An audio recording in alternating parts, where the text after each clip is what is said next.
Welcome everyone. This is the third day of the International Energy Poverty Action Week. We are focusing today on Europe, and we have a pretty packed program today. Obviously, there's a lot going on right now in this area.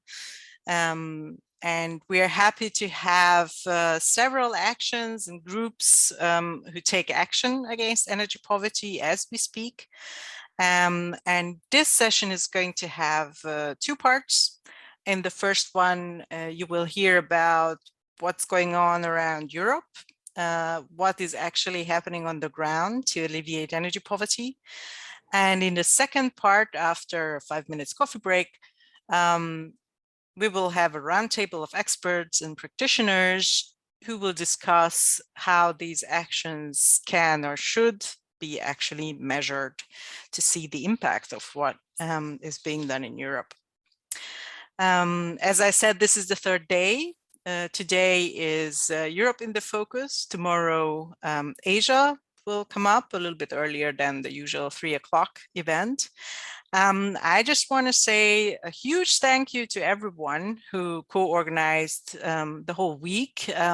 It's a very enthusiastic group of volunteers coming from all over the world, experts, practitioners, communication specialists, researchers, and we're very happy that you take your time and listen to what is happening in Europe. If you haven't noted yet, this session is being recorded for your information.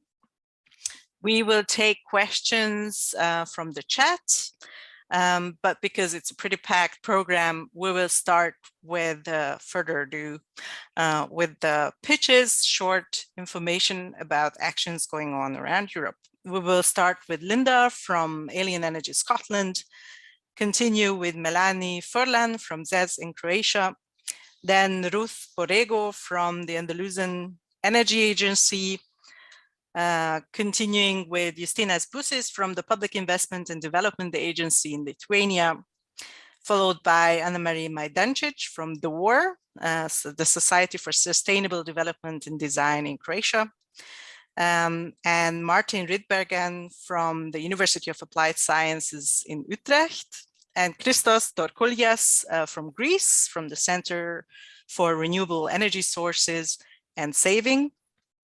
We will then continue with Marina Varvesi, who's sitting in Italy and works at ICE4, and we'll finish up the practices with Aniol Esquerra from Spain, from Ecosurveys. And you will hear before our break, you will hear 2 words about the Energy Poverty Advisory Hub Atlas, where practices are being gathered. So without further ado, just give me a sec and I open up the presentation.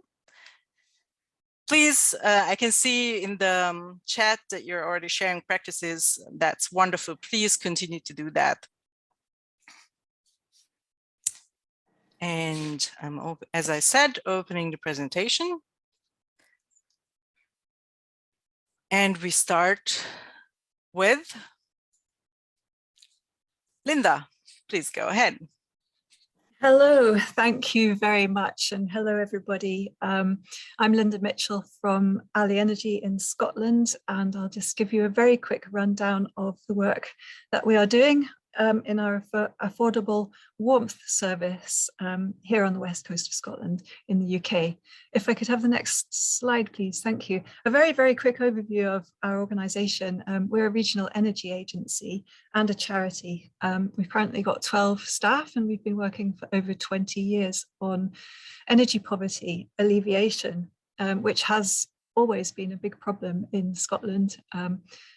Even more so now with the current energy price crisis, of course. So those are the main areas we work on. If we could just go to the next slide, the 3 main areas that we work on are shown there. I like to show them in a Venn diagram format just because there is quite a lot of overlap. Affordable warmth is our major activity, but we also do education projects and local energy projects, and they all kind of overlap. So most of our projects fit within 1 or 2 or even 3 of those areas. Next, please. Here's a little map showing the areas where we work. Argyll and Bute on the first map, that's our longest standing area where we have been established since the year 2000. And then more recently, about 6 months ago, we were able to expand our services into the area of Loch Harbour, just to the north. Next, please. So as I mentioned, fuel poverty in Scotland is very high. The latest full regional statistics that we have are actually from 2019. So the adverse effect of the COVID-19 pandemic and recent energy price crisis hasn't really been yet quantified. We know it's bad, but we just don't know quite how bad. Even in 2019, in Scotland as a whole, 1 in 4 households was already in fuel poverty and 1 in 8 in extreme fuel poverty. And the situation in remote rural areas like here in the West has always been far worse. And here fuel poverty affected 43% of all households and extreme fuel poverty 33%. Some of the reasons for this is the weather. It's very cold, dark, wet. The housing is not particularly well insulated. Rural areas tend to have quite elderly demographics, low incomes, and crucially, we're off the mains gas network. And so people are forced to use other more expensive kinds of heating, commonly electric heating, and that can be 3 or 4 times more expensive per kilowatt hour than gas central heating. And of course, the situation has become much worse recently due to the energy price crisis and other recent factors. Next slide, please. Quickly, just to show some of the examples of the kinds of situations that we come across that our frontline advisors see on a daily basis. I'm not going to read all of this out since I've only got a few minutes to speak to you, but just to make the point that often fuel poverty is depicted as a picture or an image of an elderly person sitting by the fire, but it can manifest in so many other ways. And these are some of the ways that fuel poverty affects people and the kinds of behaviors that they find themselves being forced into in order to try to stay warm. And the next slide, please. We offer a whole suite of different aspects of energy advice. And again, I'm not going to read this whole slide. It's there for you to have a look at.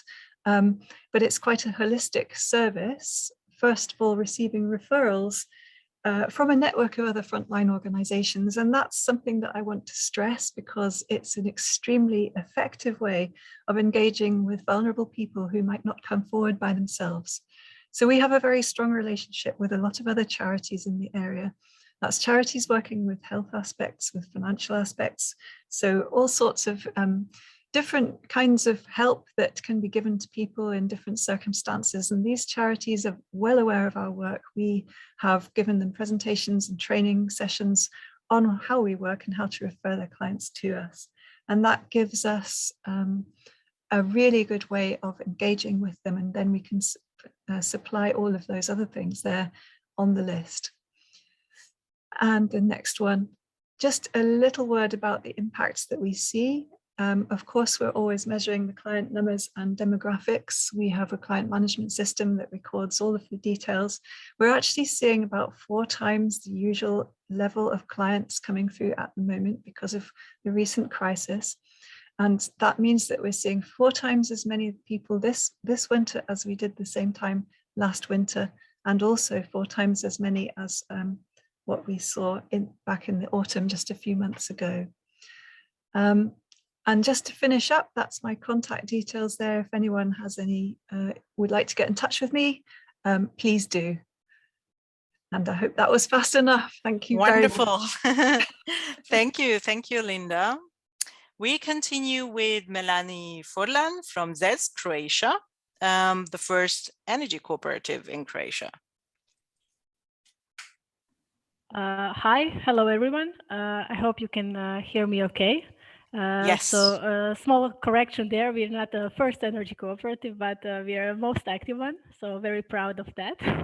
First of all, I want to thank the organizers to giving us opportunity to share our story and to present what we've been doing on the field of both community energy and combating energy poverty in our country and beyond borders. So maybe next slide. So we are a relatively small COP established in 2013. With one vision to bring energy to hands of citizens. What we want to achieve is to help both citizens and cities, local communities, to utilize local renewable energy resources and to, at the end, produce, consume, and manage their own energy. Well, we work a lot with the citizens. We help them in the process of installing a small-scale PV on their rooftops. This is the activity that we've been especially focused on in the last 2 years. Also, thank you. Yeah. Also, what we do is we try to engage as much as possible with the local authorities, and we offer support to them so they would be of use to their citizens with different mechanisms to encourage them to put solar PV for self-consumption in their households and also to escape energy poverty. So next one, please. One of our, I would say, biggest success stories is a first Croatian crowd investing campaign. Actually, two of them, both of them in the city of Križevci for solar PV of 30 kilowatts for public buildings.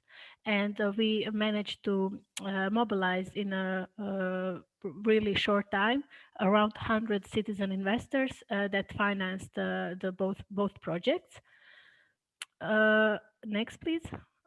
So also one example of collaboration with cities and also international organizations such as UNDP was our engagement of ZES in the early beginnings, but also me personally in a rural electrification project.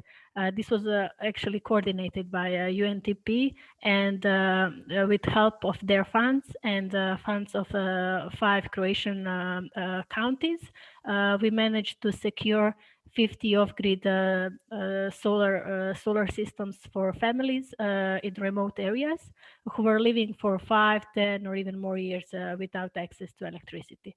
So I would say, next please. Here are a few photos to share some really heartwarming moments from that project.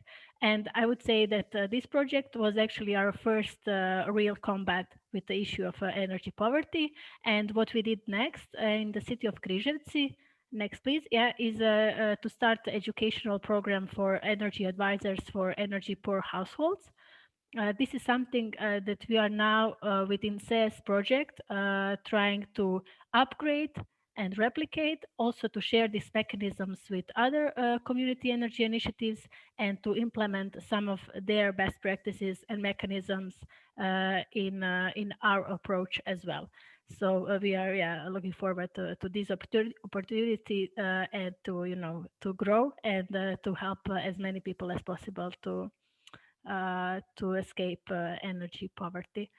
Here, my contact details. Ask me anything. I'm here for any of your questions. So I hope I was brief. That's it. Yes, wonderful. Thank you, Melanie. It's really nice to see the impact of what's being done. Thank you so much. Please stay tuned for the questions afterwards if we have time. Hopefully we'll do. Up next is Ruth Borrego from the Andalusian Energy Agency. Good afternoon for all. It's a pleasure to be here together with so many interesting initiatives and projects. Look forward to tackle energy poverty and see how this idea of having a week full of energy poverty action is real, thanks to a group of pretty proactive people. I am Ruth from the Andalusian Energy Agency, and I will introduce you a pilot action which is developing now in the framework of Poverty Project. Poverty Project is about renewable energies for vulnerable groups to tackle energy poverty. In the chat, you have the link of the project. Okay. In Torreblanca neighborhood, one of the fourth poorest neighborhood in Spain, catalogued by the Andalusian regional government as a disadvantaged zone in the Andalusian regional strategy of cohesion and social inclusion, there are approximately 18,000 people who suffer from extreme energy poverty on a daily basis. Next, Eva, please. What if we create an energy community in Torreblanca with an educational approach to generate energy, overcome energy poverty, and also raise awareness and empower the neighborhood? Next, please. Then, in 2019, the local group of Son Energia was born the idea to create this community. Then they apply for the prize or national prize of Germinador Social, and they won in the category of energy communities. And also they received a donation of 400 PV panels from an association, Trial, from Holland. Then between 2020 and 2021, they create the association Torreblanca Illumina as the driver of this energy and educational community. And also they start the educational workshops to get involved with the children and the community. And then now in 2022, the Poverty Project knows about this idea because the local group of Son Energia is part of the stakeholder of Poverty Project, and we support this pilot and push this energy community with our staff hours, and also an holistic assistance. It includes legal, social, and technical assistance, and also some financial for the equipment, not for the PV panel, of course, because they have a donation of the panels, but for the rest of the equipment. Next, please, Eva. So the pilot is to testing the creation and development of an energy and educational community in the fourth poorest Spanish neighborhood. What we are doing, set up 2 collective PV installations on the roof of 2 public schools to generate energy that will be shared with minimum 10 vulnerable families of Torreblanca, accompanied by a social integration process and energy community office. Next, please, because I know we have few minutes. We have a lot of barriers to overcome. For example, financial model, the COVID has slowed down the entire process of dynamization and participation, the complexity of public and private collaboration to get the cession of the roofs of the schools. So how we jump in the barriers? With in the financial area, with the Germinador Social, with the support of poverty, the social barriers, in the financial, okay, with the agreement between the Andalusian Energy Agency and Torreblanca Illumina to support them, and in the social aspect, with educational workshop and with the social assistant, that today we start with the first workshop in Torreblanca to get the community involved in the process. Next, Eva, please. So this is a nutshell of this pilot, and at the end of March, we are going to finish this pilot. So we are going to have a video to explain this pilot, the installation done, and also a methodology to replicate this experience in other regions. So follow the Poverty Project website, contact us if you need anything, and thank you so much. Thank you, Ruth. Thank you so much. That's very inspiring. We continue with Justinas Pusis from the Public Investment and Development Agency in Lithuania. Hello, thank you for opportunity to be here. And I'll be maybe come from another perspective, not from vulnerable group perspective, but for setting up environment, also for vulnerable and people in energy poverty, setting up an instrument environment for them to assess cheaper energy and to have opportunity to come out of that. This actually was triggered by Lithuanian energy independence strategy, and thus Lithuania thought about new renewable energy model development. And one of the key aspects that was included is in this energy that prosumers, so the consumers that are producing energy for self-consumption, have to account by 2030 of about 30% of the all the prosumers, and by 2050 by 50% of the prosumers. Next, please. So as everybody, we had a lot of challenges in order for consumers to become prosumers. So the consumers which produce energy for self-consumption. First of all, at the beginning, we had the same lengthy and difficult processes for small-scale renewable energy source development as for big power plants which produce energy for to sell the energy. There was no there was limited legislation or no legislation at all for the prosumer market. The unbalanced energy production was also one of the challenges, because obviously in the more northern regions, most of the production of energy production, especially from the solar power plants, are being energy is being produced in the summertime period. Also, this could be mitigated to some extent by energy storage investments. Nevertheless, that is associated with the high cost.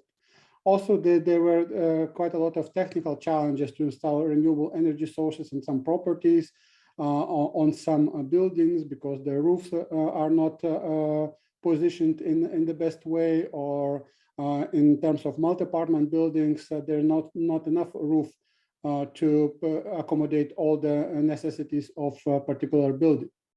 So in 2019, the new model of prosumers was introduced by Lithuanian government together with the parliament, and now we have the model where we can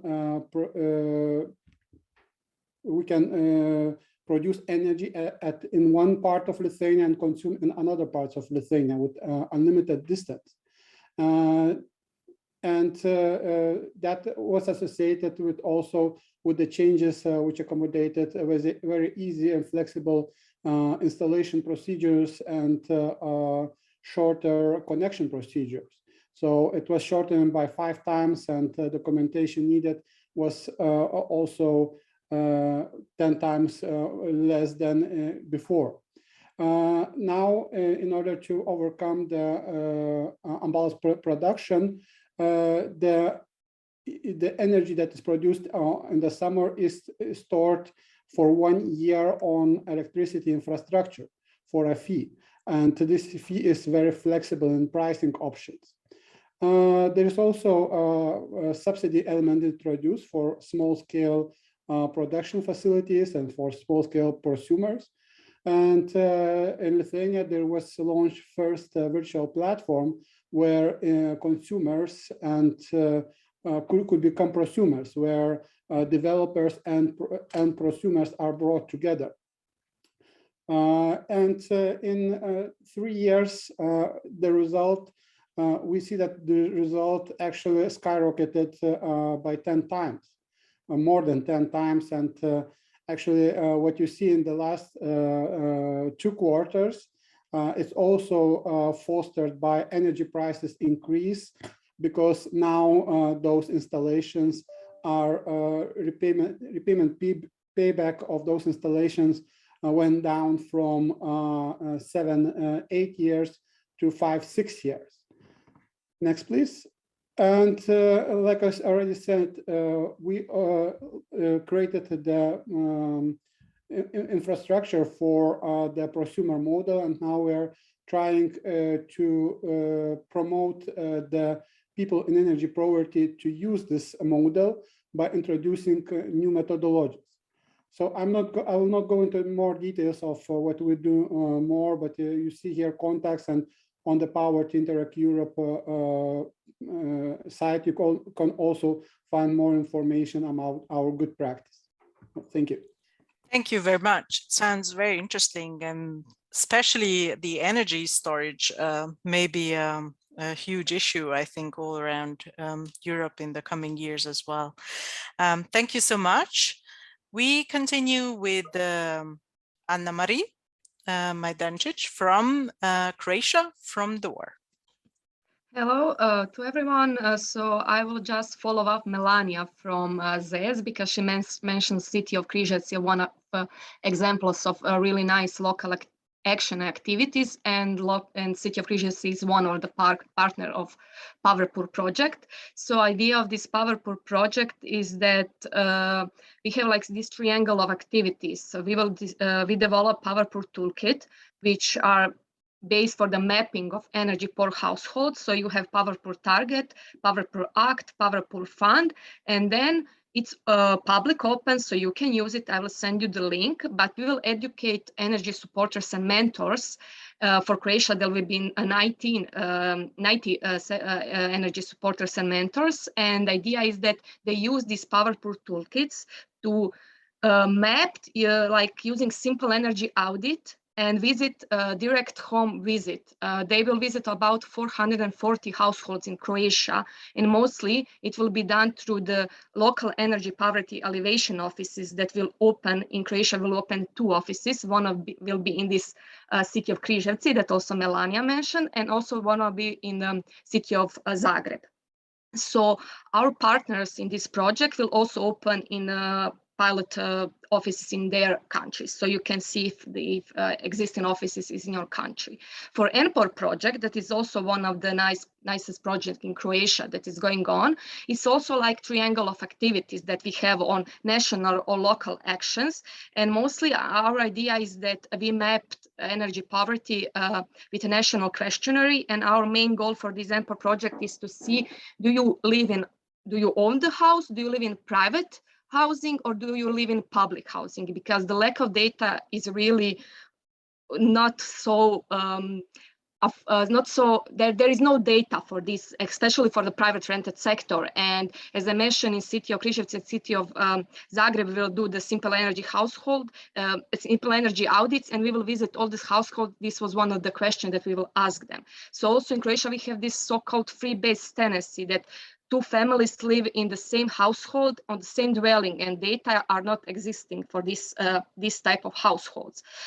Other focus of this NPOR project is React group and target groups, where we on a national and local level discuss with the stakeholders that the main goal is to better up national program for renovation of buildings that is going on in Croatia. And especially in 2020, we have this public call for citizens at risk of energy poverty, that the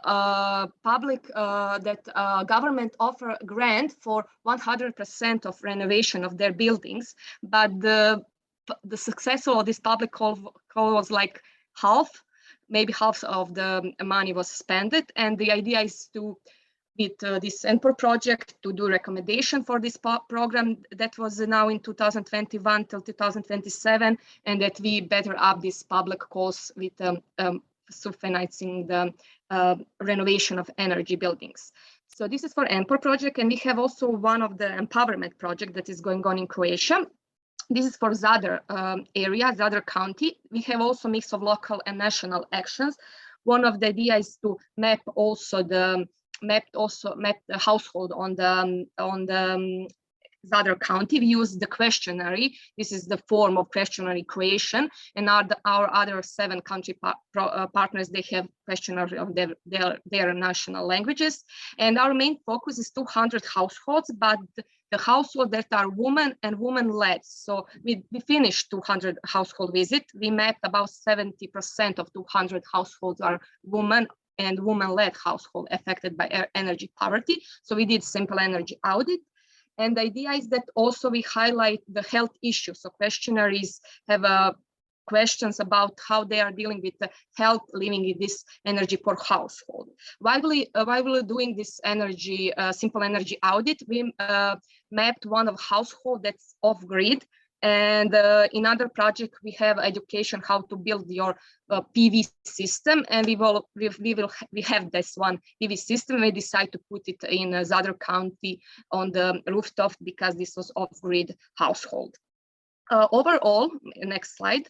Overall, we can put it all our energy poverty action, past and present, in maybe policy action like Compete for SECA project that we create 3 SECAPs for 3 cities, and they decide to include energy poverty measures like opening offices, something like that, like we are doing in Power projects. So they have lesson learned, like we are doing it through the SECAP, use Power Pool project, idea what we have done. In IEPAW project, we are recommending we are doing recommendation for a program of renovation of buildings. They included their SECAPs co-financing the renovation of their energy poor households, so they can use lesson learned from NPOR project. All of our project, as you see in Power Pool, EmpowerMed, NPOR, we are doing training and education, especially of people who are doing simple energy audits. And these simple energy audits that we started in 2014, so it's not new for Power Pool and EmpowerMed. We have project like Reach, Fair, with knowledge to the warm homes. So we visit different pilot cities and we do this simple energy audit. And idea of this is that we gather data and we recommend large investments, medium investments, and small investments. For larger investments, NPOR is maybe there, like because we are doing on a national level recommendation. Medium investments, something like we have done in EmpowerMed project and put some small PV system. But for small investments, that was like a big impact because we created these energy boxes for Croatia. They are like 30 euros to 50 euros worth of energy boxes. I put here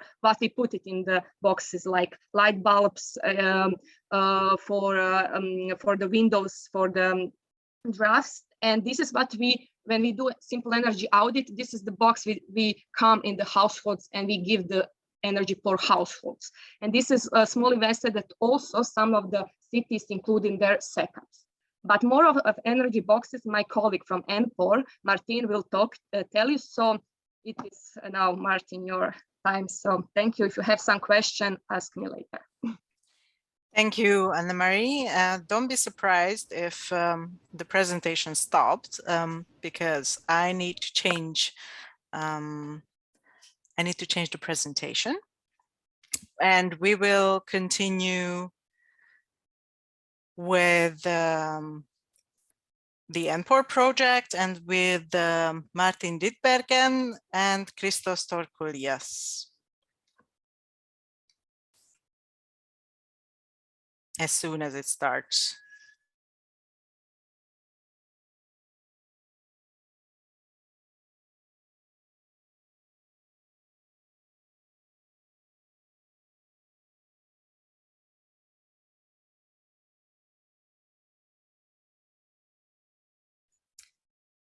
Christos? Okay. Hello to everyone. Thank you, Eva. It's my pleasure to participate in this interesting meeting. I will present our work within the framework of a project that Anna-Marie described previously. Next slide, please. In NPOR project, we decided to focus on the energy upgrade of buildings program in Greece. It's the most significant energy renovation program for residential buildings. It has started since 2011, known as Energy Saving at Home program, and it's continued until today, Exconomo 2021 program. It's a very successful program, but we decided to improve the low participation of the low-income households. And due to the fact that in the action plan for the elevation of energy poverty, we recognize the split incentive problem as very crucial for the alleviation of energy poverty, we decided to show more focus on tenants. So as to be in compliance with the action plan for the elevation of energy poverty and the NCP, where it is required to introduce more targeted programs for combating energy poverty, we decided within the framework of NPOR project to provide recommendations about the effective redesign of this important program toward this direction. Next slide, please, Eva. One interesting issue within the NPOR project is that the redesign of these policies will be the outcome by the application of a co-creation procedure with the participation of all crucial stakeholders. So as you can see, we have already organized 2 REACT groups with the participation of the 13 different organizations, 1 target group with the participation of citizen association representing both landlords and tenants, and 1 targeted group with the ministry which is responsible for the design and implementation of this policy program. And as you can see the next slide, we managed to have a well-balanced mixture of stakeholders. We have stakeholders with high power and high interest, while simultaneously we have stakeholders with high interest but low power, but they were able to provide the scientific knowledge which is required in order to alleviate energy poverty.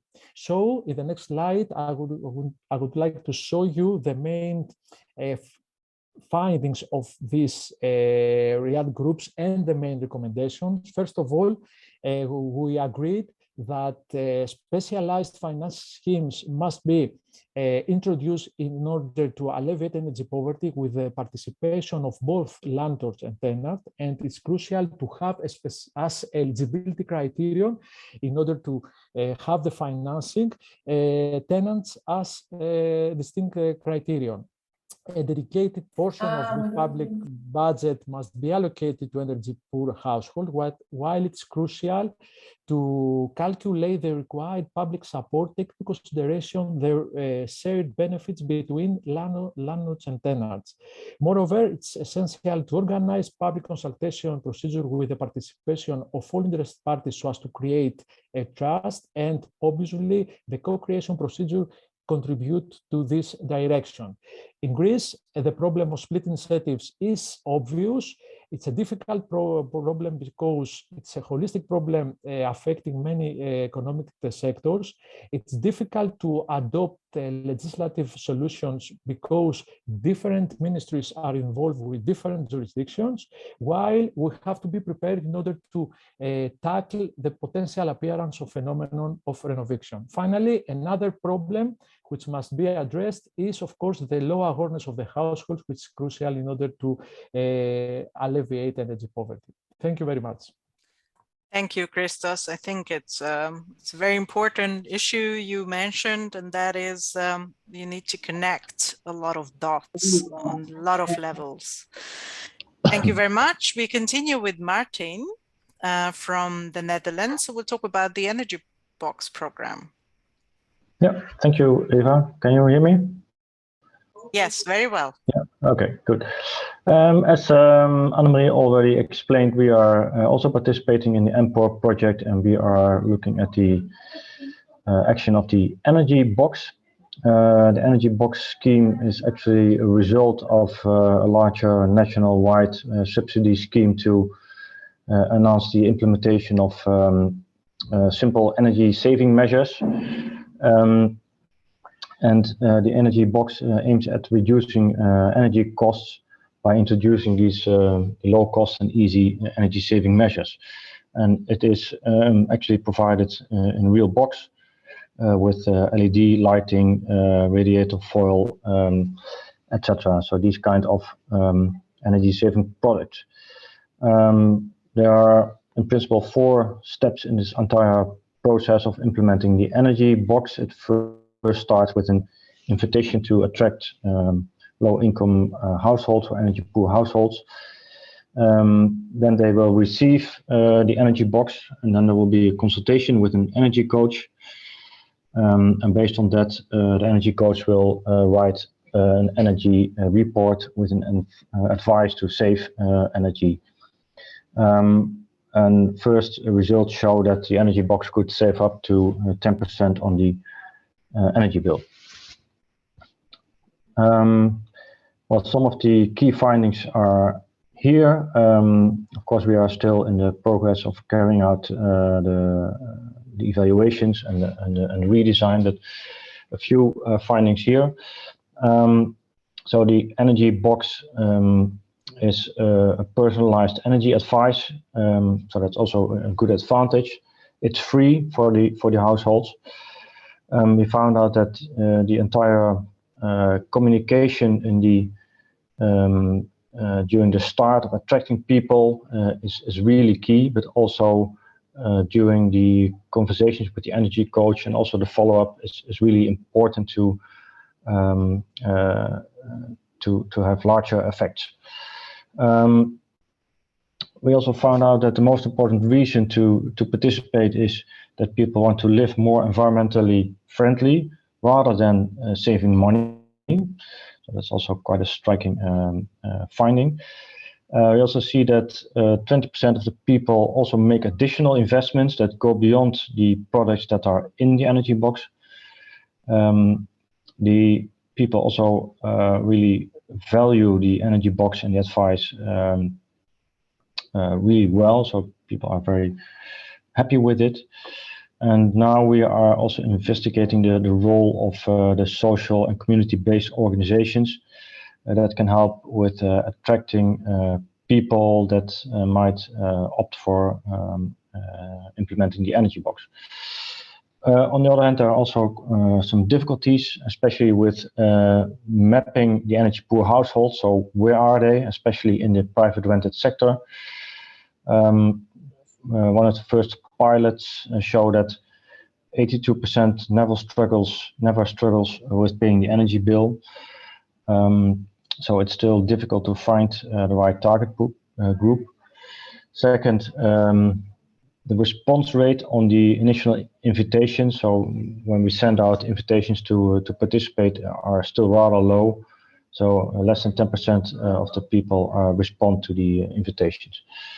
And also, if you try to involve larger housing corporations, they are not really willing to participate or help with distributing the energy box, because they really don't want to focus on changing behavior of tenants. So they are more interested in renovation of their building stock. And finally, we also found out that the energy advice and the report does not have any follow-up, so that's also something to work on. Okay, so these were the key findings from the energy box. Back to you, Eva. Thank you very much. And we continue with as soon as it would work. Let me just see. We continue with Tiger and Marina. Thank you, Eva. And nice to see so many old friends. Hello, everyone, as Takis wrote in the chat previously. So thanks for the opportunity to present Tiger. This is actually one of the first presentations at European level of the project. It comes with a different perspective from the activities that have so far been presented. It's a PDA, a project development assistance project, to support the region to renovate social houses. So the idea is in the region of Abruzzo. I don't know how many of you are familiar with the Italian geography. It's in the middle, on the right hand of Italy, and it's a very wide area. It covers from the sea to the mountain. So the social housing are very different. They are old buildings, very inefficient.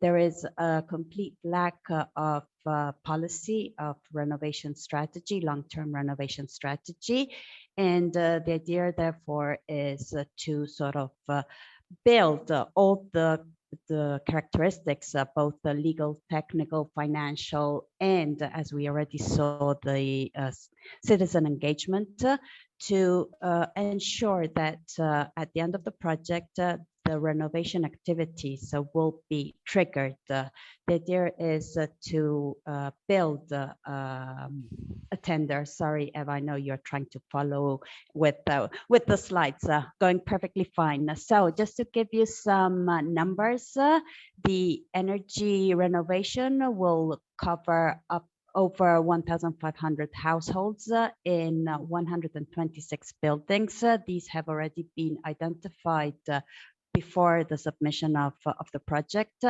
And as I was mentioning, it covers more or less the entire region. So it's up to 58 municipalities. The impact we expect from the project is a strong reduction of energy consumptions, going exactly on the renovation, so the efficiency of the households. We also aim to reduce the CO2 emissions. And in general, as the target is social housing, we are planning to strongly reduce energy poverty, both through awareness increase of the householders and also training of the social housing operators. Before we move on to the next slide, let me just give you some ideas on what are the activities. The idea is to have a common audit of all the buildings to identify what are the investments that the housing needs, and to build the the innovative financial scheme.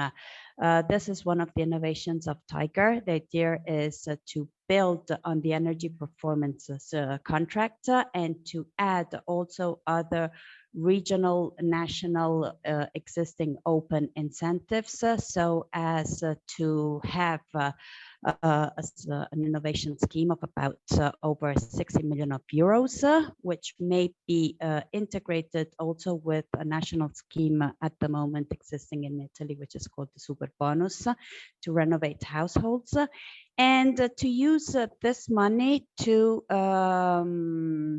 pay for the investments through a tender, which is up to the region to prepare and launch. So what are the barriers that we are facing at the moment? Well, many different barriers. The first one is the legal barrier. In order to define the innovative scheme, we need to change a regional law and introduce what we call the IEPAW model. That means that the householders will partly pay with a monthly rate the measures, the renovation work. The other barrier is the technical ones. As I was mentioning, we need to have a common procedure for the technical audits of all buildings to identify what will be the renovation measures. We are also facing a wide geographical barrier because, as I mentioned, the region covers a wide area with different characteristics. And as other speakers before me mentioned already, the need to engage citizens and to have have them agree on the renovation works, which is not easy. For this reason, we are delivering a very awareness building activities addressing specifically the householders, also through the operators of the social housing. What we expect at the end of Tiger is to have a common model, both from the legal perspective, that is the IEPAW model, and from the technical perspective, the common procedures for the tender specification, which we hope will be replicated in different social contexts. So that's more or less the idea. These are my contact details, and we are at the very beginning, so I really do hope you will hear more about the Tiger project in the coming months and years. Thank you very much.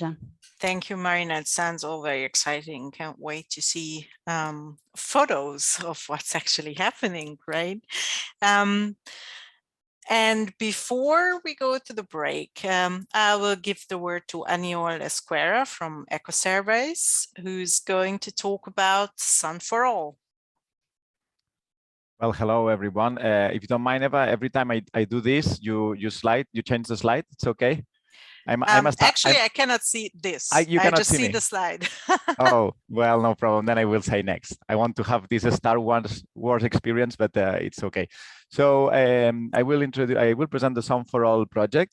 It's a project that begins this October. So we still are working on the early stage of the project, but we have done previously work in other funded projects. So we have plenty of things to explain. If we go to the next slide, please.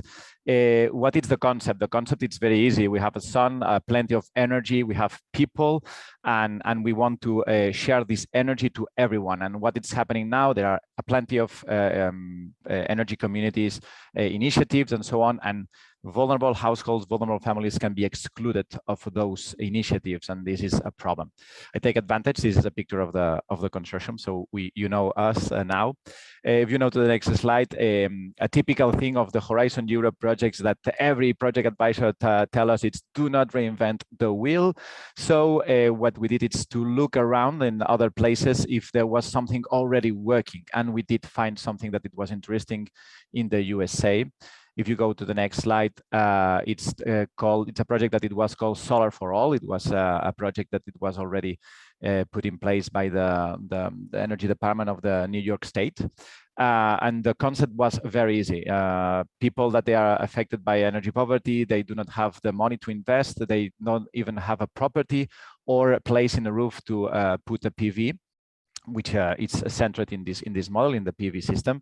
And what they did is to provide access to these vulnerable consumers to a free community solar subscription. They could be owners of a piece of a PV system, and then receive this green energy, continuing working with their regular utility company or DSO, and then receive a bonus in their electricity bill. That was initially the project in USA, and the Sun for All, what it's gonna do, it's make it Euro Solar, to adapt it in the European context.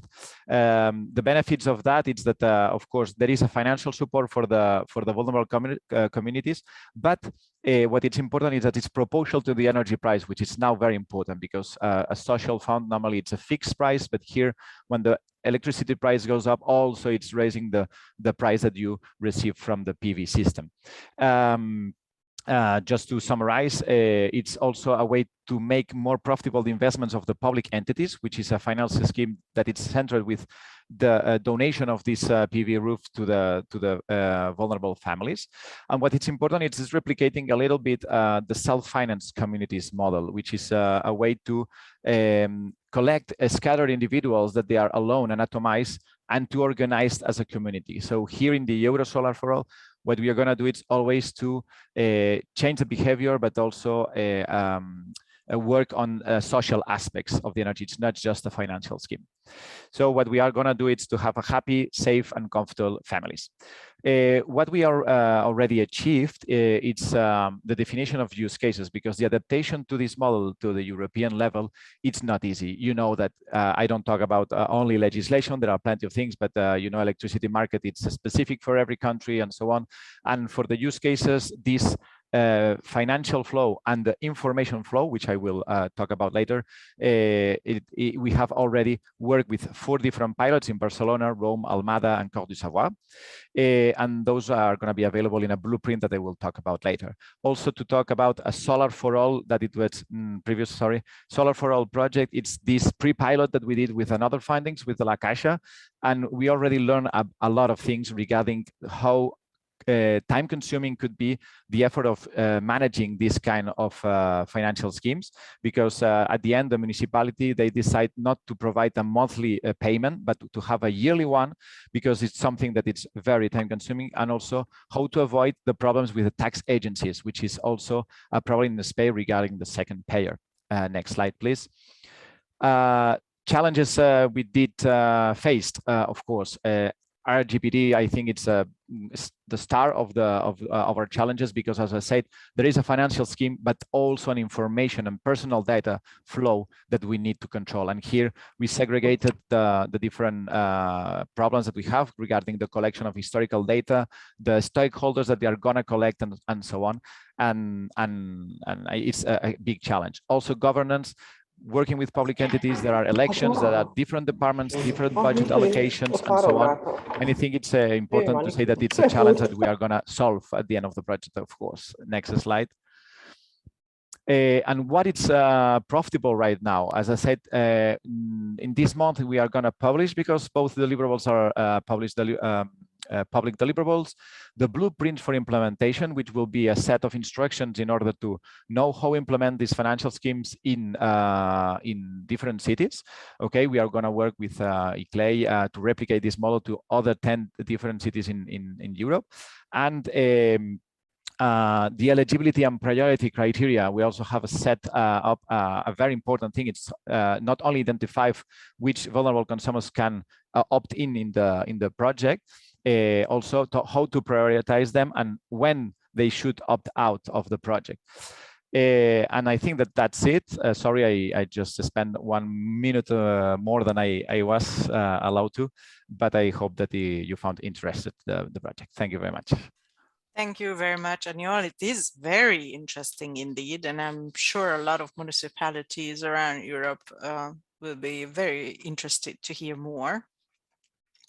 And before we go in our break, I just wanted to give the word very shortly to Hannes from the Energy Poverty Advisory Hub, because all these actions and all the projects and everything that is not a European project, but it's going on in Europe, could be there together in the atlas of the Energy Poverty Advisory Hub. Yes, thank you very much, Eva. Yeah, the Energy Poverty Advisory Hub so far collected around 300 projects across Europe, but also worldwide, and put them in like an interactive visual tool, as you can see here. It shows projects and measures on a map, and you can filter by, for example, phase or intervention type. You can find it on our website. You can already find the link also in the chat. And if you believe your project should be part of it, or if you know of another project that you didn't find in the atlas, but you think it should be added, you can also download a submission form on the same page as the atlas and send it to us, and we can add it. Thank you. Thank you very much for everyone from the actions and project side. It was a very, very dense first part of our session. So I think before we continue with the roundtable discussions, it's good to have a coffee break, right? So we give you 5 minutes and see you in 5 minutes back here.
So, well, that was a rush.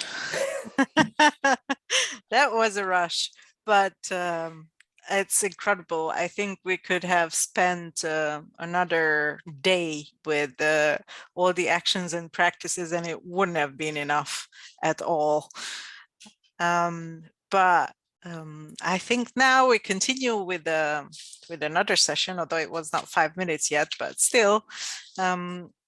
I also acknowledge that we didn't have time for questions, but the good thing is that this week continues. And make sure that you put your question in the chat, and we will try to direct it to the right people. So you might be contacted after the session. And I think we can give it another minute until people get back from their coffee machines or stoves. I have a stove. Good old Italian way of making coffee. There's nothing better than that. So that's it for the pitches. And I will give the word now to Marilyn Smith, who's going to moderate the second part of the session. So enjoy learning more about how to measure the impact. Great. Thanks, Eva, and thanks for pulling together such a great sample of activities. And as you said, we could keep this going for a long time. But I think in all of these projects, one of the key things is to demonstrate to the people who can scale up these projects that they are effective and efficient in the ways that energy poverty needs to be, so that tackling energy poverty needs to be. So that is what we're going to focus on in the next hour, is the very difficult challenge of measuring and evaluating these different kinds of projects, because they are very different. And I'm going to quickly introduce each of the speakers as they come on to the session. We put them together, I think, in a fairly logical order. So Stefan Bazarovsky is 25 years of international scientific and policy expertise in the thematic areas of social and political aspects of energy demand and transit, and the transformation of inner city areas under the influence of demographic change. He's particularly interested in energy poverty and is bringing his expertise to the NPOR project, which we saw a little bit of in the first session, which is looking at very specific challenges of the private rented sector, specifically noting that many of the issues in this sector cannot be dealt with adequately in the framework of energy poverty linked to energy efficiency. Stefan is helping find different ways to act and evaluate. So Stefan, the floor is yours. Thank you, Marilyn and Eva, and thank you for the invitation to speak today. I'm just going to say something very briefly, which is I keep hearing everywhere that energy poverty, we're acknowledging it finally, that it's structural and systemic, yet that acknowledgement isn't appropriately followed up in the measurement and impact frameworks that we have to evaluate the effectiveness of initiatives that are currently going on. So we're doing lots of work. We are, insulating, we're providing advice, we're doing all that sort of stuff. And that's great, but for me, all that seems like, I'm going to be a little provocative here, it just seems like sticking plasters everywhere, because we're not fundamentally acknowledging that this is a governance failure that has to do primarily with the state and the way that the state has made particular choices around who should be poor or who shouldn't be poor. And it has to do also with the private sector, with the capitalist system, but primarily with the private sector. So I would like us to move to a situation where instead of, and this is a real problem, because you look at, European Commission and all these project evaluations, they look and ask you how many kilowatt hours or whatever have you saved, and how many houses were insulated and so on. And instead of moving to that as an indicator, which is fine, but it's just the surface, we need to start asking questions around, has this improved governance? Has this addressed the policy failures underlying energy poverty? Has this addressed the persistent profit making of the private sector on the back of those who are vulnerable? And those are the kinds of questions I'd like to see asked. I'm just positing as a general point. I don't have answers, but it would be interesting if we started talking about those things rather than just the sticking plasters on a wound. Thank you. That was much quicker than I expected. You can take more time if you want. I'd rather have some room for discussion. Obviously, I can, but it would be good to get some feedback from people as well. Perfect. On this. Great. All right. So then we're going to move to Rosie Day from the University of Birmingham, who's an environmental human geographer interested in various aspects of people's experience of and engagement with the wider environment. Recently, she's got a large focus on energy demand, and especially in issues of energy poverty and energy justice. Together with her University of Birmingham colleagues, Harriet Thompson and Kevin Burchell, she's leading the research and evaluation component of the Community Energy for Energy Solidarity project, which we heard about earlier as well. So measuring and evaluating the impact of very diverse actions that are being taken by community energy initiatives to tackle energy poverty. So Rosie. Thanks, Marilyn. So I've got a few points I'll try and rattle through. Some of them are more general about measuring energy poverty and some a little bit perhaps more specific to the community project context. So first of all, I fully agree with this point that Stefan's already made about the narrowness of the usual KPIs that we're driven to use, especially in European projects. We definitely need to be looking beyond energy efficiency measures, beyond kilowatt hours saved, and beyond money saved on bills. So we need to look at access to a variety of energy services for a start. So, I mean, we know that, I'm sure that everyone knows here that energy poverty is multidimensional. There's been a history of focusing on heat. To some extent, that's expanding to cooling, so thermal comfort. But of course, we need to be looking at lighting, cooking. The pandemic has shown up the importance of ICT, for example. Many different kinds of services we need to be paying attention to. There are broad typologies of services that we might apply, but I would also recommend that we need to do some groundwork within communities first to find out within that context what are the kinds of important services that are appropriate to measure there and that people might be having trouble accessing. I think linked to that, also on the theme of the multidimensional nature of energy poverty, we really need to look at the multidimensional impacts of energy poverty as well. So again, beyond thermal comfort, beyond health, of course, the health impacts are well known and very important, but we need to think about impacts on education, impacts on recreation, on people's relationships, on safety, on their participation in social and political life more generally. So there are means of translating definitions into indicators that work in this way. So it's some work that I've been doing more generally, and we're also mobilizing in the SEAS project is around using a capabilities framework, which draws on capabilities theory that some people might know about. So we're mobilizing that as a way of capturing these multidimensional impacts on well-being. I think it's important also to think about the differentiation of households and also differentiation within the household, and we often don't think about that. So the impacts on different kinds of households can be important, and I think keeping an eye on this when we're developing indicators and measurements is a way of making sure that we're able to pick out some of these issues about structural inequalities as well. But as well as different kinds of households or different groups in that way, I really think it's important to think about the inequalities that might be there within the households as well. We often think about energy poverty at household level, which is of course important, but we also know that the impacts, that access to services and also the impacts of energy poverty might be different according to gender, according to age, according to disability and so on. And I think that's something that our current household scale of attention really doesn't tend to pick up very well, but which we ought to be doing more of in order to hit the certain objectives about monitoring gender and other kinds of inequalities.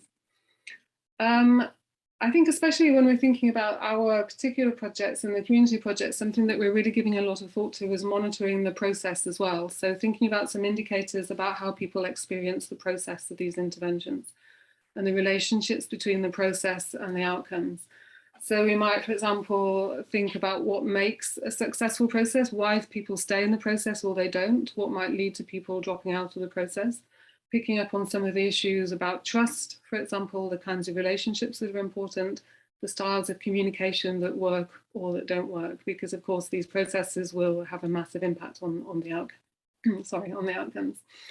There's clearly issues about data there, about the ethics of data collection, about what data is available. We all need to grapple with those in our projects, but we also need to be thinking about measuring impacts over a longer term as well. And I think the final point I want to make, and again, this is thinking particularly about community-based projects, I guess, but probably has wider relevance, is that we also want to pick up some of the impacts that happen beyond the beneficiaries, households themselves. So especially within community projects, there are a number of people that are involved in delivering the projects. They might be volunteers who are being trained. They might be peers who've been through the experience already themselves. And we really wanting to develop some indicators that actually pick up, but also can demonstrate that these initiatives have an impact on the wider community, that they might lead to skills development in other potentially disadvantaged groups beyond those who are defined as energy poor, and also the impact on the energy community itself and the learning of that energy community. So I'll stop there for now, but looking forward to hearing more from the others. Brilliant. Thank you, Rosie. So now we're going to move to Luciano Novecchia, who is an economist in the Climate Change and Sustainability Hub at Banca d'Italia and a member of the steering committee of the Italian Energy Poverty Observatory. A couple of the people from Italy mentioned earlier this scheme that the government has launched, a massive scheme for energy retrofits of buildings, including homes, in which the government offers financing of 110% of the costs. Can you tell I'm timing you all? So Luciano is going to tell us what's good about this program and what's not so good about the scheme in terms of evaluation. Thank you, Marilyn. Thank you for the invitation. So, as previously mentioned by Marilyn, in this moment in Italy, we have several schemes actually financing housing renovation. The government set up in 1997 a scheme, a tax expenditure actually, where you could recover up to 50% of your renovation in 10 installments. Then in 2006, it was introduced a targeting scheme to spur energy retrofit. And finally, as previously mentioned, in 2020, there is this new scheme called Super Bonus, where the government is actually paying you in order to carry on a deep renovation. So you get 10% on top of what you spent in order to, you take the deep renovation for free and you get 10% on top of this amount of money. So very generous scheme are already in place in this moment in Italy with the aim to spur energy efficiency, which is fundamental in order to meet our climate targets. So we also have several policy monitoring tools. For example, we know that lots of intervention are already being done, 23 million intervention according to these schemes, and a lot of money has been spent. We know, for example, that the net present value of these schemes is significantly negative. So in the end, even accounting for the tax revenue that will be generated by this intervention, we know that the scheme will be negative, which might be good. But is this what we want in order to inform the policymaker of this action? It's probably not, in the sense that we would like also to understand a few things more. For example, if this investment are additional, so if these schemes, this subsidy in the end generates more investment than what would have happened without the schemes. Otherwise, in the end, we might want to do some modification, because it means that people will have done that intervention even without the subsidy, and in the end, we are giving the money for free. We would like also to understand if these schemes are cost effective. So, for example, if in terms of energy saved, so kilowatt hours saved, or in terms of CO2 tons avoided, these schemes are effective. So you create a comparison and you want to understand if there are other schemes, for example, to reduce energy saving. You want to understand how much it costs for the taxpayer using this scheme and compared to other schemes. And in the end, you want to pick up the most cost effective, because resources are limited and we want to somehow do some prioritization in order to channel the money to the most cost-effective schemes. And finally, in the case of energy efficiency schemes, we are always at the risk of what is called energy rebound. So you do the retrofit, you obtain, at least you would like to observe in the end that the household is reducing its energy consumption. But since the household is also obtaining savings, they might want to increase the energy consumption in order to achieve a better comfort, a better thermal comfort, adequately warm or cool dwelling, and so forth. So in the end, you might observe indeed that the energy consumption in the end is higher than before. So these types of questions are actually fundamental in order to understand if these programs are working well or not. And in order to answer to these questions, you want to think about the policy evaluation even before the scheme is deployed, even and particularly in the moment that you are designing the scheme. So the policy evaluation is part of the design of the schemes of the program as well. So you, in order to do this, you have to think about three elements in particular. First of all, what we call an identification strategy. In theory, the best way, the golden standard is to do randomization, but it's very hard to do because of ethical and because of a legal problem.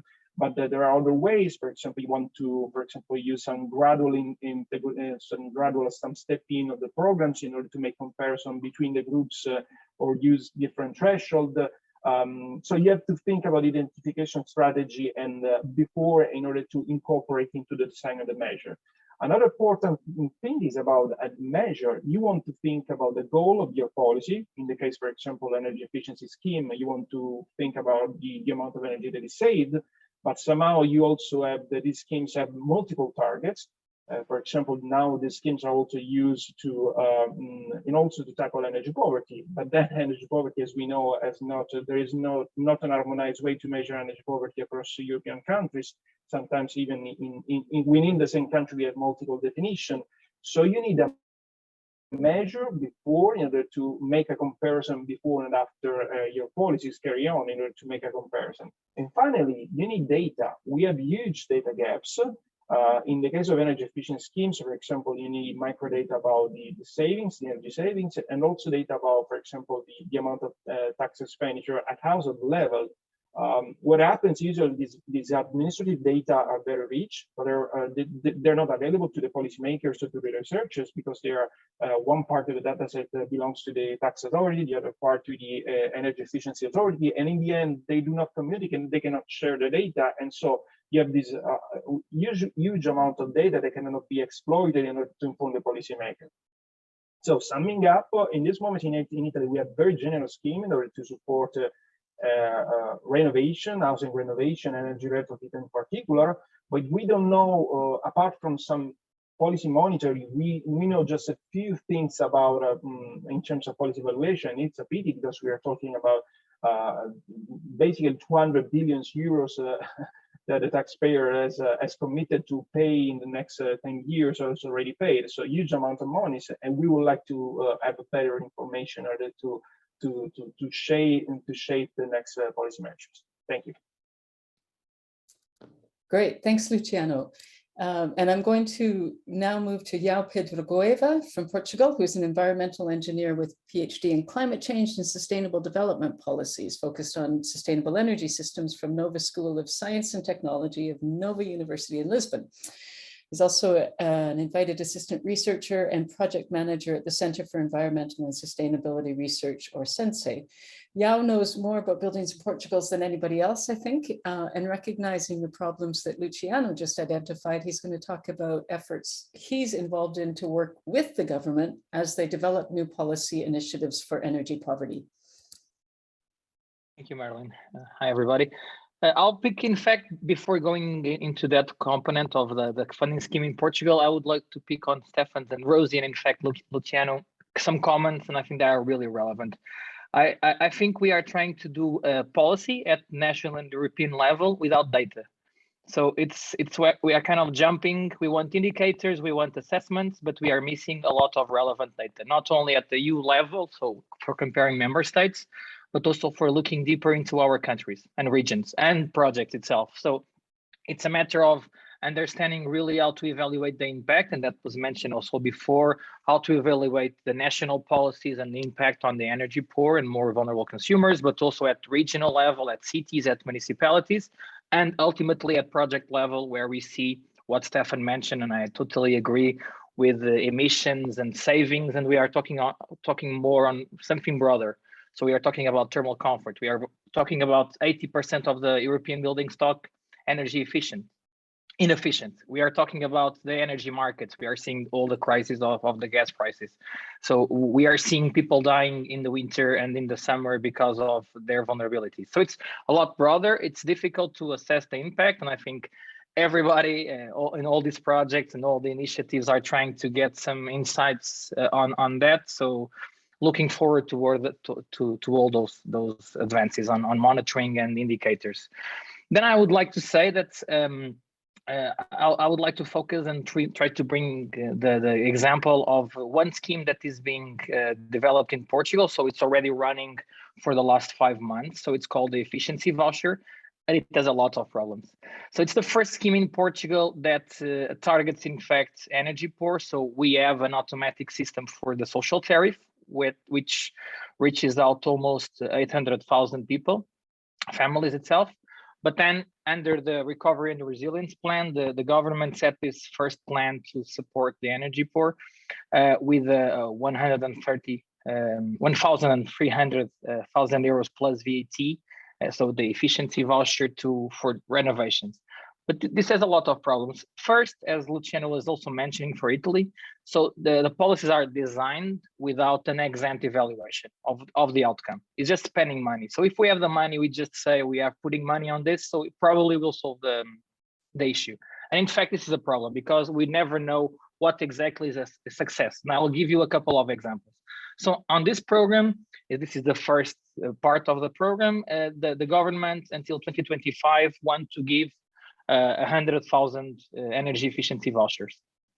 But then we have the program running for the last 5 months. It was supposed to give already 20,000 and only around 12,000 people applied. So we already see a information gap, because if we have opened a program which is free, at least this around, let's say, 1,600 euros with the VAT, more or less, it's free, and we have less people than we could give applying, it's already a problem. So clearly we are not reaching to the most vulnerable people. Then what installations can be made with that money? So in theory can be made in solar PV, insulation in the roofs and windows, also the walls, and then heat pumps. And everybody says, we say that in Portugal, we have a lot of studies on that. Let's prioritize insulation. Let's prioritize windows, walls, and roofs. And when we see these programs, not only this efficiency voucher, but another one, we are also supporting the government. So the more sustainable buildings program for everybody. 2/3 of the submissions are around solar PV, heat pumps, and luckily I'll say windows as well. So from the other program of around 70,000 submissions, we have 2,000 only going for insulation. This is terrible. So we are putting big programs and we are not going for the most relevant measures. I know they are more difficult. There are problems of the market itself, and they take more time, and they need a better understanding of the people, but we are clearly failing because we are, with the money available, we are not going for the kind of the source and reducing energy needs, not only for tackling energy poverty, but as well on sustainability issues, on consumption of resources. If we are installing heat pumps and solar PV, we are promoting the increase of other types of resources, materials, even promoting higher energy consumption. Maybe that was not needed if we were reducing the energy needs. So this is a problem. Another relevant problem that we are trying to improve and discussing with the government is this idea, and before Christos on the other session also mentioned that for Greece, it's the focus on owner-occupied houses. So this is only this support for the energy poor are only available for the owner-occupied houses. That in fact, and it's combined also to the recipients of the social tariff. So it's a combination of both. But nobody knows, even the government does not know what exactly is the universe, because we know the statistics for owner-occupied houses, that's okay. And we also know that 800,000 people receive the social tariff, but we don't know the combination of both. So when the government set on our strategy, that we need 100,000, we'll give 100,000 vouchers, nobody knows if the universe is 100,001 or only 50,000 people. So this is already a problem also on this. Then what do we see? We see that the assessment of impact of this kind of projects at different levels. So we have seen all the European projects before. We are seeing all these specific funding schemes supporting not only the energy, the more vulnerable people, but in more general terms, the energy inefficient housing stock. But it's difficult to grasp exactly what is the monitoring, because also on these schemes, and I've having a lot of meetings and discussions on that. It's again on energy savings. It's again on emissions reduction.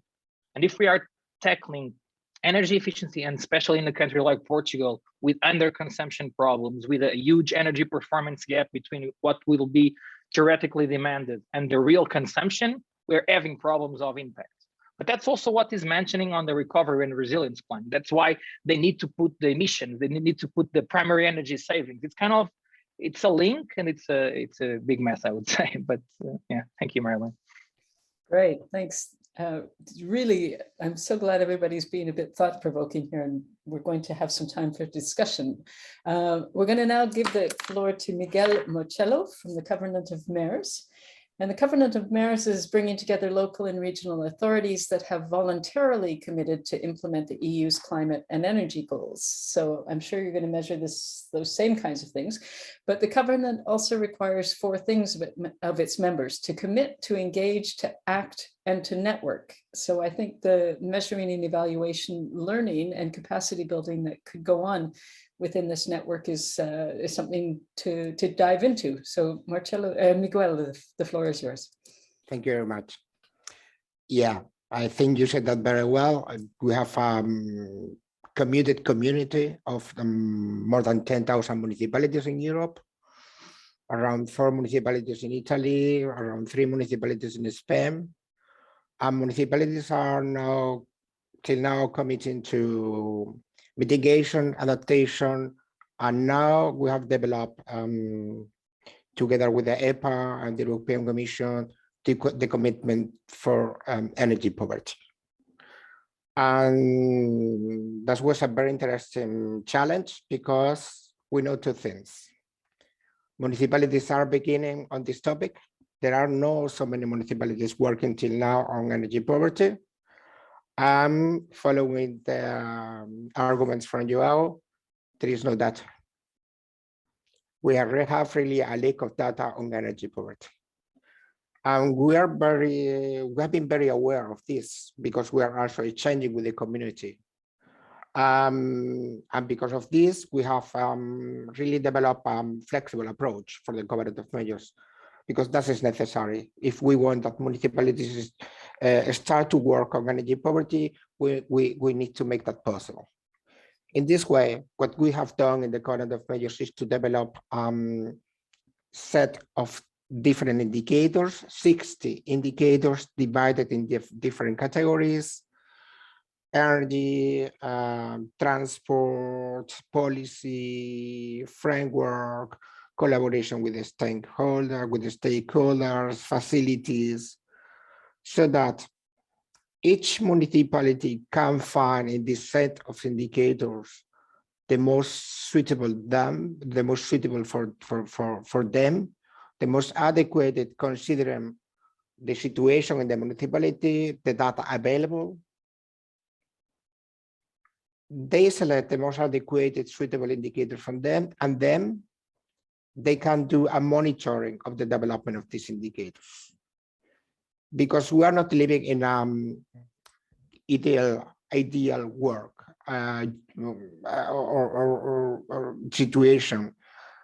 We cannot develop indicators, really nice indicators for the municipalities, if municipalities don't have data. And I don't want to have unuse of indicators with national statistics or something like this. That is not bringing any add value for the Covenant or for the municipalities. So we have the set of indicators, we have the assessment and monitoring tool. That means municipalities use the most suitable indicators to monitor the local situation according to their necessities and the data available.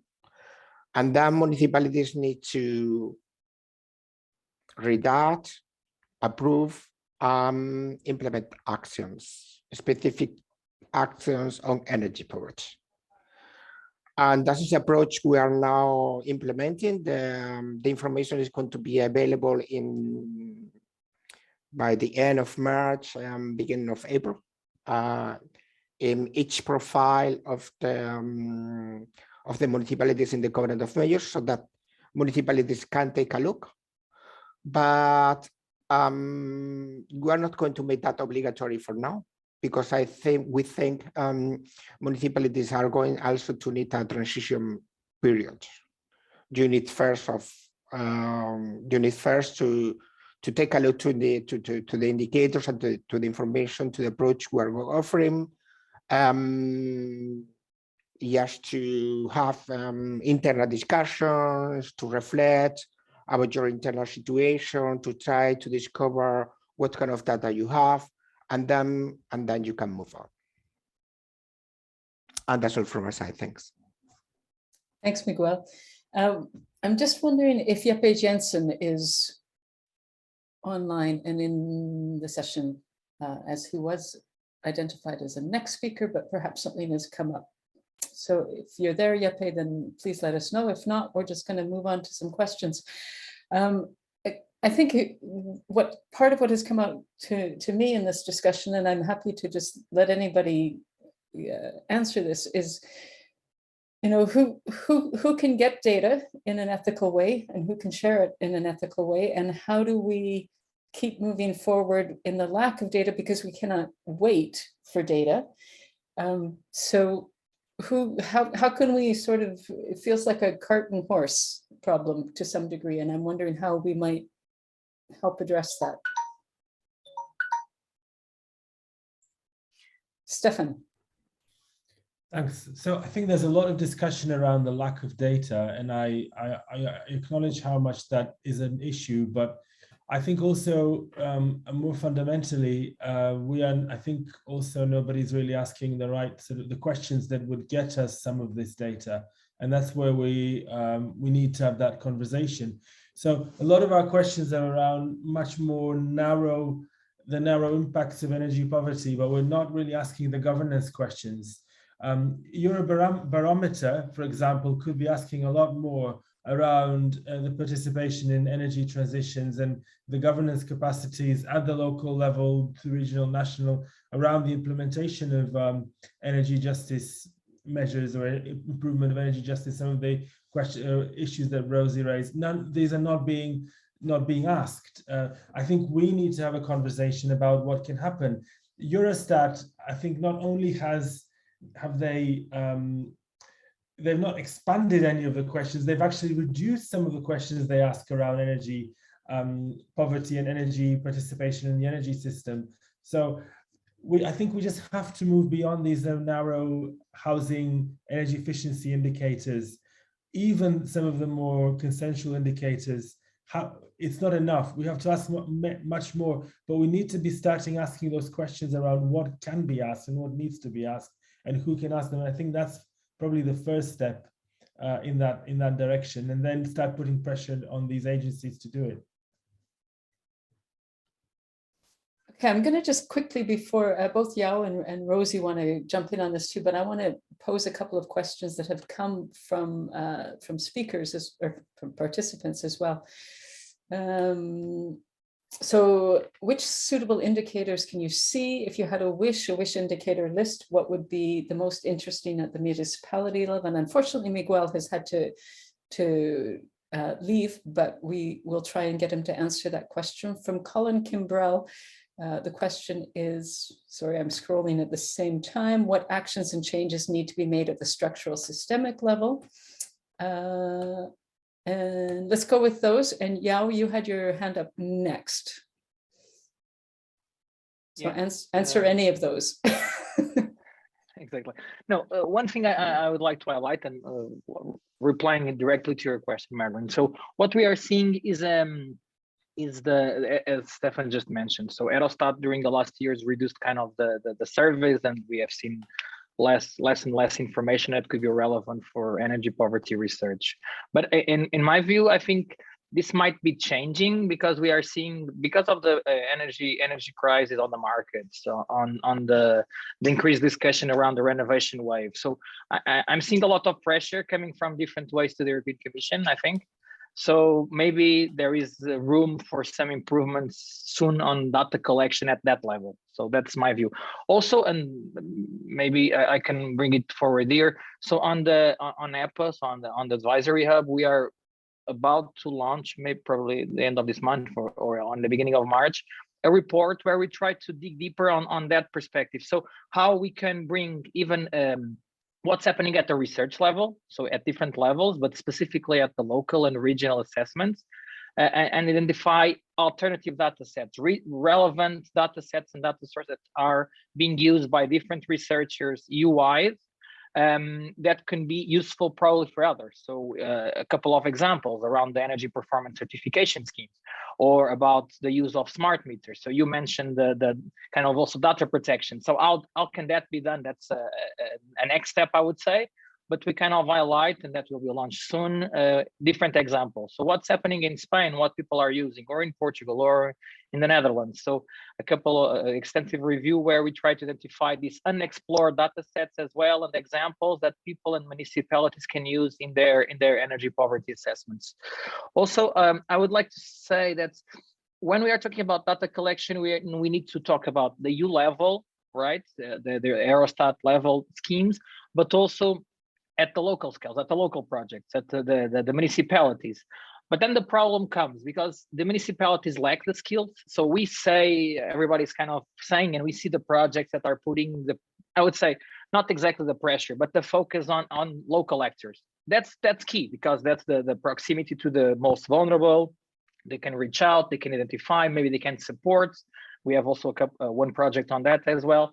But sometimes we always see the problem of knowledge of the municipalities. And then another thing, just saying that we on some of these discussions, we tend to believe or recognize that all the consumers, energy consumers, want to know about this, but they don't. They don't want, of course, to pay high energy prices, but they don't know what to do on their house for the renovations. They don't understand their energy bills. So it's a complex problem that we discuss on these forums, and we try to discuss with the relevant stakeholders at the policy level. But ultimately, the consumers, the energy consumers, and the people do not want to be deeply engaged on this. That's another thought. Thank you. Great. Now we're going to go to Rosie and then Luciano. Thanks. Yeah, just continuing really on the theme about data and evaluation. So, I mean, I think one point that really came out of a lot of the comments that were made is that evaluation needs investment, right? So it needs planning up front, but it needs resources as well. So that might be resources to analyze existing data. It might be resources that are put into collecting data. But with good planning, you can plan what data is available, and you can see what the data gaps might be, and you can put some resources into planning how you might collect that data. I think also, just to emphasize a point that was already made, but it connects strongly, is that it's really important to know what your goal is, because I think some of the different schemes that we've talked about are, they've got quite somewhat different goals. And of course, energy efficiency is extremely important in energy poverty, but it's not exactly the same thing as energy poverty. So I think it needs to be clear whether the purpose is to measure energy efficiency or whether it's to measure impacts on energy poverty, because these are not necessarily the same thing for all the reasons that have been mentioned about well-being, rebound, and so on. I think it's important to think about data at different scales. So the kind of data that can be collected at the scale of Eurostat, for example, is extremely important for various purposes. But we also need to collect data at the scale of maybe municipalities, but also at the scale of projects and households. And the kind of data that works at those different levels is different kinds of data. I think quantitative indicators are really important, but they can be supplemented by other kinds of information, and especially more qualitative data, especially at the level of household. Marilyn, you mentioned ethics, which I think is really important. So I think there does need to be attention to what kind of data can be collected at that kind of level, how we actually work with households and individuals to measure the real impacts on people's lives, who can collect that data and how to do that in an ethical way. It can be more difficult data to work with in many ways, but I think often institutions, because they're not really sure how to deal with that kind of data, just kind of ignore the possibilities of that kind of data and only really want to work with the quantitative indicators. So I really think that there needs to be more attention to the diversity of different types of data, which helps us with some of these gaps. Thanks, Rosie. And Luciano. Yeah, thank you. Just would like to a couple of questions. So first, at the European level, it will be very interesting to think about an energy model on the EU silk. I mean, we have this very nice yearly survey that is carried on in an harmonized way for every member state. Why can't we obtain, I mean, I'm talking as a citizen in this moment and as a researcher, an energy model that give us more information about energy spending for electricity, natural gas, this type of stuff, or the question, for example, Stefan was mentioning, so about the commitment, the engagement of households and utilities, this type of stuff. I mean, we're talking about billions of euros are going to be spent in order to protect, to obtain the just transition, while these data gaps actually cost peanuts. I mean, we're talking about a few millions of euros in order to understand how these projects are working. But in the case that was mentioned, for example, Joao, this type of lecture, I mean, a good and proper evaluation might give, good suggestion for other countries as well. So this type of investments are probably in the order of euro cents per euro in the end. So the Italian government might want to copy and take the lecture from the Portuguese government, from the French, and so forth. And at the local level, for example, I think that a very good opportunities might be from administrative data. I mean, we have plenty of data, for example, from the EPC to information from the from the energy demand. We don't have, for example, any information about energy prices. Since we are in the middle of an energy crisis, which has been, as a result, we are observing huge increase in the average price. We would like to know a little bit more about the distribution of these energy increases. So what happens to the poorest households? What happened to how many households are in the, for example, fixed prices? How many of these are, for example, richer households? And we don't know basically nothing about this, and still the government are pushing billions of euros in targeted measures in order to cap these increases. But still, again, if we knew more, we will have better targeting resources, and in the end, we will have less wasted resources. In the case of the Italian government, for example, the government is pushing money for every household, including affluent households, including households with the price and fixed scheme. So even households that in this moment are paying less the electricity with respect to 1 year before. So it's strange, but that every time that we talk about data gaps, the resources that are allocated are very, very low, while probably the returns on these type of investments are very high. Thank you. Great. Eva put forward an interesting question for us to just wrap up with in this discussion. How would you actually measure success of alleviating energy poverty if that's what we're all aiming for? What kind of things can you say, yes, this is, what kind of measures can you say, yes, this project has been successful?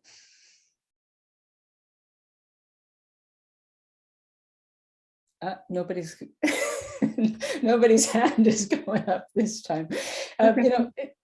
Does somebody want to go ahead? Yeah, Rosie. Rosie, sorry, I didn't see you there. Go ahead. I mean, many things, but I would suggest a couple, just to recap a couple of things I mentioned. I think ultimately it's the well-being of citizens, households, and individuals. Again, I would say that we need to sometimes look at a smaller scale than the household level. So multidimensional well-being is one thing. And the other thing I think is the equalities aspect of it as well. So paying particular attention to specific groups, vulnerable groups, and data that helps you monitor the equality side. Just to wrap up, because we are getting close to our time, but the discussion today has reminded me of a project I worked on a few years ago as a science journalist, and we were looking at how people with multiple sclerosis, working with the European MS platform, which has a barometer that measures how both health and social policies influence people's lives. And so they measure things like how quickly can you see a neurologist after your first symptoms? How quickly do you get a full assessment? How quickly do you get access to the medication that you should have? How quickly do you get access to rehabilitation? And then on the social side, it was how quickly is your home adapted in relation to the disabilities that you have? And so it's an interesting tool because it's quite, it covers both those areas, the science and the social side of it. And each country can report annually on whether they're getting better on the barometer or getting worse, and also they can compare among countries. And so from a data standpoint, it's actually quite an interesting tool. But what I did with a group of other photojournalists is we did a photo and video multimedia project to say, how do social and health policies impact, for better or worse, daily life for people with multiple sclerosis? So we went to 12 different countries and photographed people's daily lives. And the impact of that photo project was huge. We made it available for everybody to use, all of the MS societies to use. And I was at one of the openings in Estonia, and the deputy health minister was there. And Estonia measured relatively low on the EU barometer at that point. And we had photos from Iceland, which measured high. And part of that was they have terrific rehab facilities, but they also have a system where even if you're severely disabled, you're able to get people to come to your home to take care of the things that you need on the schedule that suits you. It's not they show up when it's convenient for them. And so the deputy health minister from Estonia looked at these photos from Iceland. She said, I had no idea people could live independently with MS.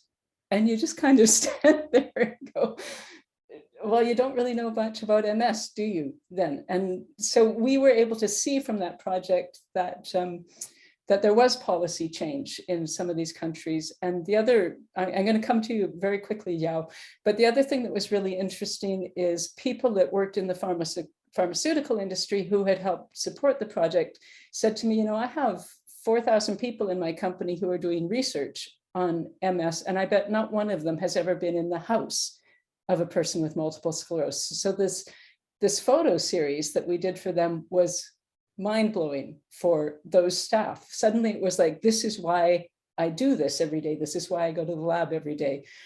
So I think, you know, the kind of narrative and storytelling and that kind of a barometer tool could be quite useful. And Yao, I'm going to go back to you.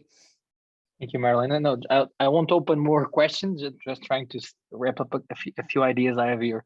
So I totally agree that recognition, and I think a lot of people are doing that. We try to do that in Portugal, recognize the recognition of the problem at the national and governmental level. So that's the first, because if we get that either with visuals or showcasing stories and lived experiences, we get we get their interest, I think. And if we put this in context with relevant policies as well, renovation of buildings, the decarbonization of our systems.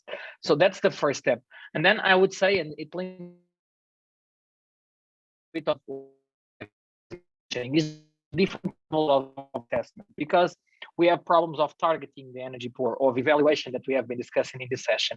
But this can be made at district scale, or this can be made at the household level. I see problems of having energy efficiency programs targeted to the energy poor at the household level, because it misses the multi-apartment buildings with needing insulation in all the 8 stores or something. So it's district, it's buildings, it's household, it's citizen level inside the house, as Rosie was mentioning. So there are different metrics to evaluate the impacts. And I think that's what we should pursue. Just also saying that, for example, on the program I was giving the example in Portugal. So it's an online program. We are already putting aside elderly, excluded persons without internet, without computers. So we are trying to solve that in another project. We have a neighborhood scale project called Ponto Transição, so transition point, where we are supporting the most vulnerable people around the container. It's a maritime container we have revamped. We have people there supporting people to go for and submit their support for the financing schemes, for example. So, but we see this huge gap. The programs being set have several problems that we need to deal in the next couple of years, months. Thank you. Okay, I think that kind of takes up our time. Does anybody want to put in one more thought or one more point as we wrap up? Eva, do you want to say a last word? Well, I would just like to thank you all for being here for this interesting discussion. I think we would also need probably a week to get deep down into each and one of the issues and questions you raised. I would also like to call your attention to the session tomorrow that will start a bit earlier than usual. It's not going to be 3 o'clock because we will move on from Europe to Asia, and time difference is relevant here. So please go and have a look at the program. Please do continue to take part in this week. I think it's also one of a kind. For the first time ever, we go around the world and see what's happening in each continent. And I truly hope that we might come to a point where all this discussion will be not needed anymore. I really hope so. So thank you very much. We will try to gather all the resources and publish it. And hopefully, if all the speakers agree, maybe the recording will be also available online. But before being able to do that, we will need to have the consent from everyone. Yes, sorry, go Eva, ahead, I just Marianne. want to point out that in the chat, I've put the link to a new document that came out from the Engager Cost Network this week. It's a Right to Energy Toolkit, which has very practical information about policy frameworks. So there you go. Thank you very much, everyone, and enjoy your evening.